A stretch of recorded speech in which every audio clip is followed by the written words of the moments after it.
Helicopter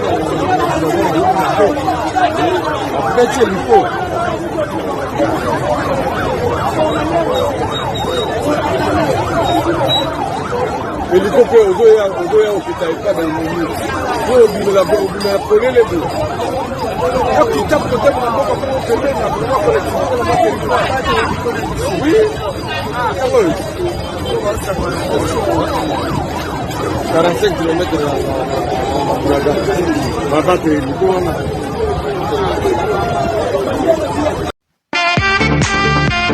Yes, karibu tena ndani ya Media Goma TV. Kwa majina naitwa Reporter Nelson katika muda wetu wa habari wa saa 2 asubuhi. Leo tarehe 21 mwezi wa 6 mwaka wa 2026. Katika muda wetu wa habari tuna mengi ya kuwatangazia na tuna mengi ya kuwachuza katika habari zetu za asubuhi ya leo. Kama unavyoelekea kanisani, mashabiki zangu, na wakaribisha kupitia Media Goma TV kila mara. Na kama unavyofuatilia Media Goma TV ama Media Bukavu TV, endelea kuungana na sisi katika habari zetu za kila mara. Mashabiki zangu, nawatakia asubuhi njema, na watakia wale waliopata muda wa kuelekea kanisani, na watakia kanisa ama ibada njema. Na wale hawajapata muda ama hawajapata nafasi ya kuelekea kanisani, najua Mwenyezi Mungu inabidi, kwa sababu sio kwenda kanisani ndio Mungu atakusikia. Hata unaweza kuwa unaketi mahali pamoja, lakini unamwabudu Mwenyezi Mungu, atakusikia kila mahali popote upo. Na katika habari zetu za leo tunakuja kuwatangazia haya yote yanayopatikana ndani ya uwanja ya Jamhuri ya Demokrasia ya Kongo. Leo kuna mengi inabidi tuchambue. Kabla nikuje kuchambua habari zangu ama kwa kuchambua habari zetu, kupeperusha habari za leo, kumbuka kupitia Goma TV ni sehemu ya tunapepua habari moja kwa moja, na habari zile zenye watu hawataki kusikia tunajitahidi kwa kuonesha ukweli na kujua tayari hili kinavyoendelea katika eneo hili ama ni nini ninavyoendelea katika upande moja hivi, kwa sababu ukiwa mtambalaji ama ukiwa mwanahabari inabidi uoneshe ukweli ama uoneshe kile kinavyopitikana katika ndani ya uwanja ya Jamhuri ama ndani ya uwanja mapigano. Na mashabiki zangu wote kutokea ndani ya upande ya Jamhuri ya Demokrasia ya Kongo tunawakaribisha kupitia media zetu ama kupitia habari zetu za asubuhi leo Sunday saa 2 za asubuhi. Na katika habari zetu ni hivi: mashabiki ya Lubumbashi, mashabiki ya Katanga, kutokea Manyema, Kindu, ndani ya kapitale Kinshasa, ndani ya Kasai Oriental, ndani ya Nord Kivu na Sud Kivu. Hapa ndani ya media Goma TV ni sehemu ya uchambuzi. Mashabiki wangu kutokea ndani ya Ufaransa, Canada, Australia, nyinyi wote, na ndani ya Belgique, ndani ya Canada, upande zingine mnavyonisikiliza kupitia habari huyu, endelea kusubscribe, like, comment, kwa sababu ukiwa unanisikiliza mara kwa mara ujua tayari kuna haja nakuja kuzungumzia. Leo katika mada zetu za leo, uchambuzi tunaanzia mara moja katika uwanja wa mapambano. Katika taarifa tunaendelea kusikia katika habari kila mara, na hili nipatie watu ukweli kuiwaambia, kwa sababu kuna watu wengi wamechanganyikiwa kujua habari za ukweli, na kwa sababu kupitia Goma TV ni sisi tunawaletea habari zenye uhakika na zenye za ukweli katika sekta zetu za habari. Nakuja kuwatangazia mapigano yalikuwa tangu tarehe 19 mwezi wa 6 mwaka wa 2026 katika wilayani Minembwe. Watu wengi wanajua Minembwe ni katika eneo ingine tofauti. Watu wengi wanajua Minembwe ni katika eneo lingine sio lenye kuaminika. Minembwe ni kama nchi lingine. Watu wengi wanaamini Minembwe ni kama tuseme Uvira, ndani ya Centreville ya Uvira. Lakini watu mwingi jua Minembwe inazungukwa na vijiji karibu vingapi? Minembwe inazunguka na vijiji tofauti, vijiji vingi zaidi. Na katika vijiji kuna Centreville ya Minembwe na kuna vijiji vyenye vinazingatia Minembwe, lakini zote zinaitwa Minembwe. Kwa sasa hili watu watafautishe vitu vyenyewe, mimi nataka kuwatangazia na muelewe kwa kweli. Hiki kitu tunavukuja kuwaelezea ni hiki. FARDC walichukua Minembwe. Hili ni habari yenyewe na watangazia. Lakini FARDC hawajachukua walichukuaga Minembwe, lakini hawajachukua kitu inaitwa Edikota ama kuchukua eneo inaitwa ndani ya Centreville ya Minembwe. Kuna kuchukua ndani ya mji. Tuseme Goma. Kuna centre ya Goma, kuna centre ya Bukavu, na kuna eneo zinayoshika Bukavu kama unavyosikia Bagira, Kadutu, eneo ya Nyantende, eneo ya Brasserie. Hizo ni makona. Centre ya Bukavu ni unasikia, centre ya Bukavu ni pale Place du 24. Hiyo ndio tunasema centre ya Bukavu. Tunaelewa vizuri hili, munielewe vizuri. Kwa sasa hili nijue watu waelewe. Kwa sasa Minembwe inazingatiwa na vijiji vingapi? Kwa sasa hili mjue, mimi nimeenda katika uwanja kuwatafutia habari zenye uhakika. Minembwe inazingatiwa na kijiji kinayoitwa kijiji kinaitwa Mishashu. Kijiji kinaitwa Mishashu, Kivumu, Kiziba, Irundu, Bidegu, Lurundu, Kakenge, Mikenge, Kakenge 2, Lunundu, Madegu, Kitavi, Kalingi, Mahasha, Ruhemba, Runundu Sebake.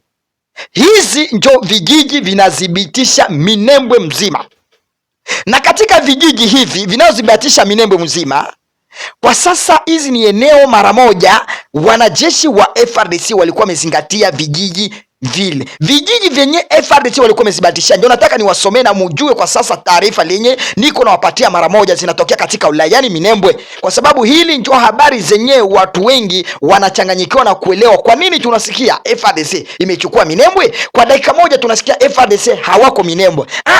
Minembwe ni quartier. Minembwe inajaa tu vijiji, kwa sababu nyumba 12, nyumba 13, hiyo tayari ni kijiji cha mtu. Kwa sasa hili ndio zilikuwa zimetisha Minembwe. Vijiji vyenye katika Minembwe vyenye FARDC na wazalendo walikuwa wamezingatishia ni katika vijiji cha Muramvi, kijiji cha Muramvi, eneo inaitwa Kitavi, eneo inaitwa Kalingi, eneo inaitwa Irundu, katika eneo inaitwa Bidegu, Madegu, na katika eneo inaitwa Mikenge, Kalingi. Hizo ndio vijiji tofauti, na katika eneo inayoitwa Kiziba. Hizi Kiziba ndio vijiji vyenye FARDC walikuwa wanazingatia, na ndio ukweli na wapasha katika taarifa zangu. FARDC hawajaingia katika kijiji kinaitwa Mishashu. Hawajafika kijiji cha Mishashu. FARDC hawajaingia katika kijiji kinaitwa Kivumu. Hawajafika, hawajaingia, hawakufika katika kijiji cha Kivumu pamoja na wazalendo. Kijiji kinaitwa kijiji cha Masha. FARDC haikuingia Masha. Kijiji kinaitwa Ruhemba. FARDC jingia Ruhemba. Hili sasa mtambue, haya mapigano yameendelea kuonekana katika sekta hili, na kwa sasa hili tuchambue katika taarifa zetu mara moja. Wahasi wamechukua Minembwe kwa sasa, hili ni wapatie taarifa mjui. Na kwa sasa Minembwe kuachiliwa itakuwa ni ngumu zaidi. Kwa sasa Minembwe imechukuliwa kama ni nchi lingine. Kwa sasa mtakuja kusikia Minembwe imewekewa bendera mara moja. Kwa sababu gani? Hii imekuwa edikota ya Batugwaneo, edikota ya wa M23, edikota ya Erchabara na wale wa kabila wanaozungumza lugha nao moja. Sasa Kongo imesha yani territoire moja imetolewa katika upande ya Kongo. Hili ni taarifa nimewaletea kwa sasa, hili mjue kwa sasa. Kwa nini nasema haya?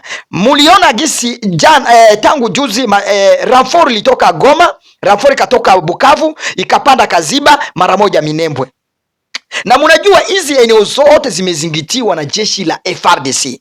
FARDC wako katika eneo hili, na kwa nini hao wanaachilia njia? Kwa sababu hawezi kunieleza. Hili kitu ni kitu kinachangaza, kwa sababu watu wanaumia. Hili niwaeleze mjue tayari, hili watu wengi mtambue, raia population nyinyi wote inabidi muwe na akili, muwe na makini na kujielewa na kutambua haya yanayoonekana katika uwanja mapambano imeanza vipi, na nia ya hao watu ni vipi, na kwa sababu gani hao hasi hawa wanaenda kudhibitisha katika eneo ya Minembwe tu, na eneo ya wameacha Uvira, wameachana na Uvira kwa sababu huko hakuna kabila zao. Wamechukua eneo ya Nord Kivu kwa sababu gani? Uangalie vijiji vyenyewe wanachukua upande wa Nord Kivu ni sehemu kabila yao ya Watusi wanakaa peke yao, ndio wanadhibitisha zaidi. Na katika sekta hili mtakuja kupata mara moja hili tuambia, lakini katika mtuto kwa sasa mliona juzi jeshi la wazalendo na FARDC kutokea katika upande ya Rubaya huko kuelekea eneo ya Bwito, mliona gisi wanaendelea kuomba renfort. Kumbuka wahasi gisi mapigano yameendelea, na hili watu wajue kwa sasa hili kitu linaendelea kuchanganya watu kichwa.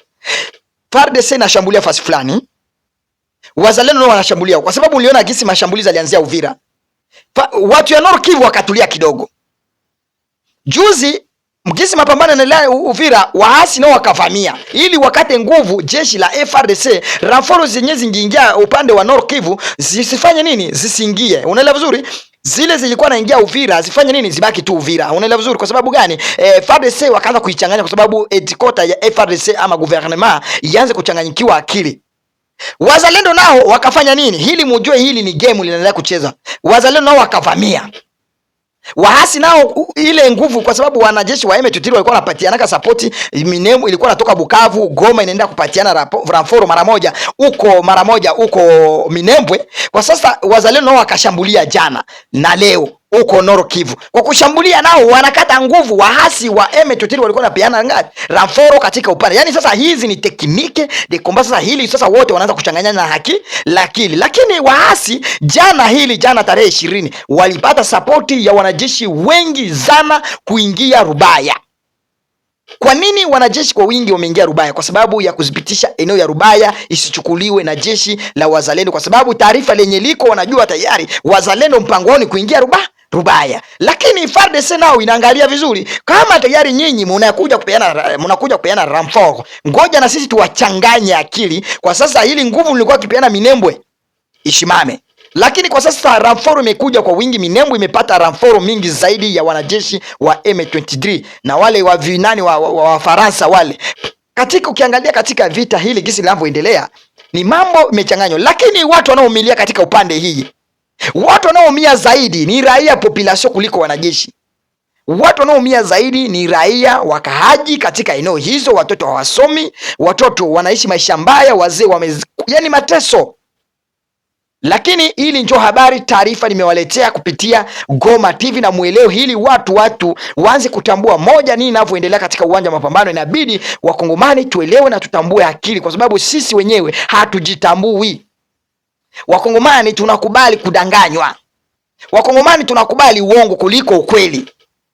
Hili habari nawapea nyinyi hapa, mtaichukulia ni habari nini la kuundahunda. Lakini ule mwenye atakuja kuwadanganya waambie FARDC imefanya hiki ama waasi wamefanya hivi, mtakubali hili ndio la ukweli. Kwa sababu gani? Mumeona hili. Lakini habari za uongo, ukiangalia habari za uongo ndio zinasirikie Kongo mzima yote, na ndio maana unajikuta sasa kujua habari ya ukweli ni vigumu. Kupata wale wanaokubali habari ya ukweli ni wale wamefanya uchunguzi, wamefanya utafautisha, wakafunguka akili, na hapo ndio wakajua ukweli. Hata kama rais wa Jamhuri Demokrasia ya Kongo Felix Tshisekedi anakuja anaongea mara moja, kuna wale watamsikiliza na kuna wale wapumbavu hawatamsikiliza. Na hata kama wewe ni kiongozi, kuna wale wanakukubali na wengine hawakubali. Hata mimi kama katika media hii, kuna wale wanaweka comment, wanaongea vibaya, wanafanya nini. Lakini kumbuka kitu moja, sijakuja kwa sababu yako wewe mwenyewe. Nimekuja kupasha watu na kuelewa kila umoja. Umoja ni nguvu, wakongomani washikamane na waelewane na kusikiliza tayari. Tatizo ya mwenzako ni tatizo kwako. Inabidi tushikamane. Hili vita, mimi nagombanisha vita ya Kongo, inabidi imalizike kwanza kwa raia ya Jamhuri ya Demokrasia ya Kongo. Raia wa Kongomani mkifunguka akili, mtajua mengi kuliko yenye munaona kwa sasa. Mtajua mengi kuliko yenye munaona kwa sasa. Na mimi kama reporter ninawaletea, hii ni uchambuzi kupitia Goma TV. Hili ni habari inakuwa likichambua moja kwa moja na kuwapatia conseil na kupatia umoja, ushauri na kuelewa. Munaona mara moja mandugu zetu Beni wanakatwa vichwa mchana kama usiku. Jeshi liko katika seta hili. Munaona mara moja vita ya Minembwe imechukua miaka ngapi? FARDC haijaichukua. FARDC haijamiliki Minembwe, na Minembwe ni kitu kadogo hivi. Ya pili, kwa nini munaona kila mara wahasi wa M23 wanaendelea kushinda nguvu FARDC? Hebu nataka kuniambia kama FARDC haina nguvu yoyote? Kwa sababu FARDC nao kwa sasa wameanza kuelewa akili, kujua tayari hata nikienda kwenye uwanja mapambano nikufe, watoto wangu watateseka katika barabarani. Mkiona gisi watu waliteseka Goma, watu wa M23 walichukua Goma, mliona wanajeshi wangapi walikufa? Wabibi wanajeshi wanajaa Beni huko, wameteseka mara ngapi? Mnaona wanaomba msaada wa serikali. Serikali inafanya nini? Inawalenga, haitaki kuwasikiliza. Sasa kwa sasa watu wale wakisikiliza machozi ya wale wa mama hao wakiwa kwenye uwanja, nao wanafikiria 2-3, wanasema pia ndakonekana mimi nikuje nionyeshe kifua langu nipigwe bombe mara moja, watoto wangu watakuwa na tatizo. Ndio maana unaona mapigano ya Kongo, wanajeshi hawana courage, wazalendo hawana courage, kwa sababu wanajua pia kesho atakufa. Maisha yake inakuwa mbaya, familia yake inateseka, na yeye ndio alikuwa anapigania maisha.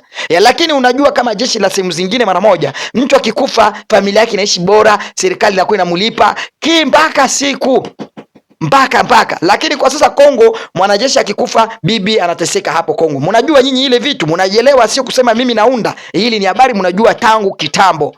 Kongo mwanajeshi akifa, bila kama hujajitengenezea kikao ama hujitengenezee mahali, maisha yao familia yako itaendelea kuteseka. Hili ni kupitia moja kwa moja naenda kuwatangazia. Lakini katika mambo haya Hili watu waelewe moja kwa moja na kutambua kitu yenye tunavyozungumza, inabidi wakongomani mshikamane mkono, muelewane, watu wakubaliane, yoyote kusalitiana, ubaguzi, mambo ya kitu inaitwa kusengenyanya, na kitu ya pili tukue tunaelewa habari, tunaisikiliza na tuitafutie utafiti. Itatusaidia kuelewa na kusipodanganywa.